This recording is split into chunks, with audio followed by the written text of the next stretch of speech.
গাজা উপত্যকা নিয়ে যুক্তরাষ্ট্রের আনা একটি খসড়া প্রস্তাব জাতিসংঘ নিরাপত্তা পরিষদে গৃহীত হয়েছে গেল নভেম্বরে।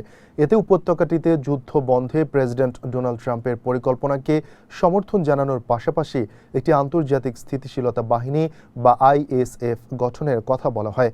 প্রস্তাব অনুযায়ী এই বাহিনী অস্ত্র জমা থেকে শুরু করে সামরিক অবকাঠামো ধ্বংসসহ যাবতীয় নিরস্ত্রীকরণের কাজ করবে। ইতোমধ্যে পাকিস্তান প্রস্তাবিত এই বাহিনীতে নিজেদের সৈন্য দেয়ার আগ্রহ প্রকাশ করেছে। RICL TMX, যুগের পর যুগ স্থাপনা থাকে মজবুত। তবে দেশটির পররাষ্ট্রমন্ত্রী ইসহাক দার বলেছেন, আইএসএফ এর ম্যান্ডেট এবং রেফারেন্সের শর্তাবলী কি হবে তা নির্ধারণ না হওয়া পর্যন্ত এই সিদ্ধান্ত গ্রহণ করা যাবে না। গেল অক্টোবরে মার্কিন পররাষ্ট্রমন্ত্রী মার্কো রুবিও জানান, অনেক দেশ আইএসএফ এ অংশগ্রহণ করতে প্রস্তাব দিয়েছে। ওই সময় তিনি বলেছেন, স্পষ্টতই আপনি যখন এই বাহিনী তৈরি করবেন তখন এমন লোকদের থাকতে হবে যারা ইসরায়েলের জন্য স্বাচ্ছন্দ্যের বিষয় হয়, অথবা এমন দেশ যাদের সাথে ইসরায়েলও স্বাচ্ছন্দ্য বোধ করবে।